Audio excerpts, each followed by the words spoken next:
বাংলাদেশের মানুষের উপরে যে জুলুম, নির্যাতন, নিপীড়ন, যে অত্যাচার, গুম, খুন, ক্রসফায়ারের মতো ঘটনার মধ্য দিয়ে আমাদেরকে বিগত সময়ে আমাদের রাজনৈতিক অ্যাক্টিভিটি পরিচালনা করতে হয়েছে, সাধারণ মানুষের জীবন যাপন করতে হয়েছে, তার একটা বড় ধরনের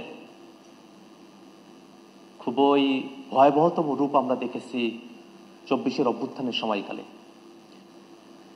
আমাদের ভাইদেরকে নির্বিচারে গুলি করে হত্যা করা হয়েছে, আমাদের বোনদেরকে পেটানো হয়েছে, অসংখ্য মানুষকে গ্রেফতার করে ফেলা হয়েছে এবং জাতিসংঘের ফ্যাক্ট ফাইন্ডিং রিপোর্টে যে মানবতা বিরোধী অপরাধের প্রমাণের কথা বলা হয়েছে তার সব কিছুই আসলে সে সময়কালে সংগঠিত হয়েছে।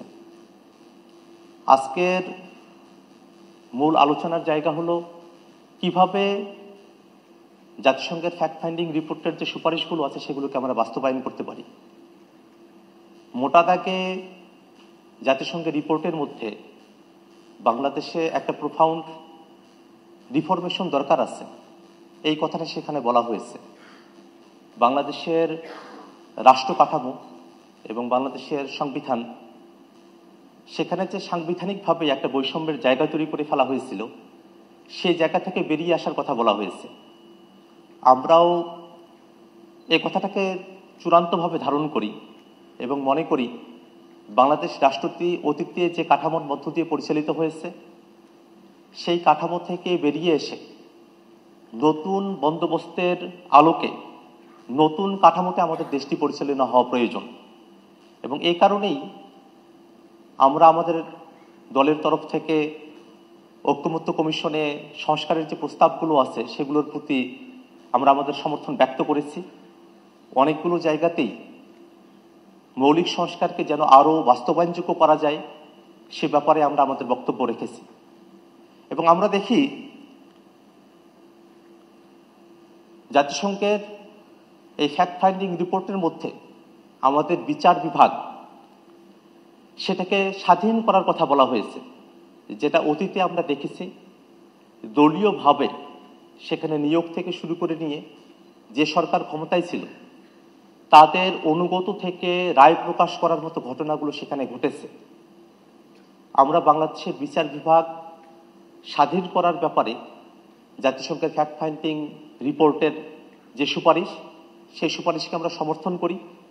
এবং একই সাথে বাংলাদেশে বর্তমানে যে পরিস্থিতি চলছে তাতে আমরা খেয়াল করে দেখেছি যে এতগুলো মানুষ হত্যার শিকার হলেন, এতগুলো মানুষ গ্রেফতারের শিকার হলেন, নির্যাতনের শিকার হলেন এবং সরাসরি শেখ হাসিনা যিনি আদেশ দিয়ে বাংলাদেশের মানুষদেরকে মরণঘাতী অস্ত্র ব্যবহার করে হত্যার নির্দেশ দিলেন এবং এই গোটা প্রক্রিয়ার সঙ্গে পুলিশ, বিজিবি থেকে আইন শৃঙ্খলা রক্ষাকারী বাহিনী, বিশেষত গোয়েন্দা বাহিনীতে যারা আছেন তাদের যে সংযোগ, এই পুরো বিষয়টাকে কিন্তু আমরা এখন পর্যন্ত বিচারের আওতায় নিয়ে আসতে পারি নাই।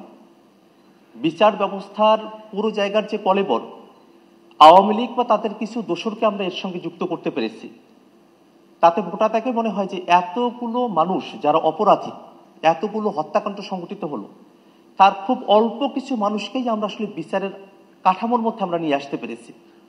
এবং সেই বিচারিক কাঠামো সেটাও একটা বছর হয়ে গেছে, সেটা এখনো পর্যন্ত খুব দৃশ্যমান অগ্রগতির দিকে আমরা পৌঁছাতে পারিনি।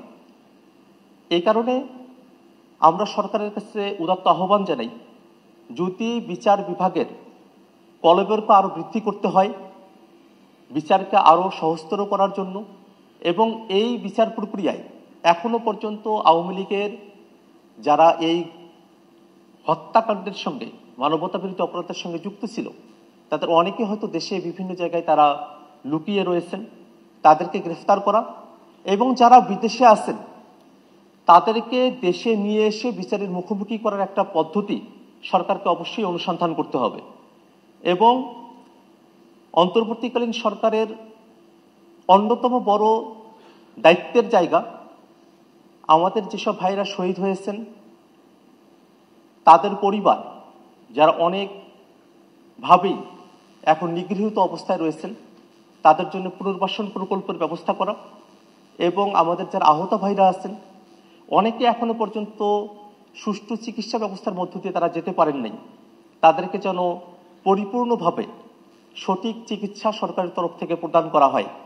এবং সব থেকে বড় যে বিষয়টা জাতিসংঘের ফ্যাক্ট ফাইন্ডিং রিপোর্টের মধ্যে বলা হয়েছে যে বাংলাদেশের আসলে প্রোফাউন্ড রিফর্ম প্রয়োজন।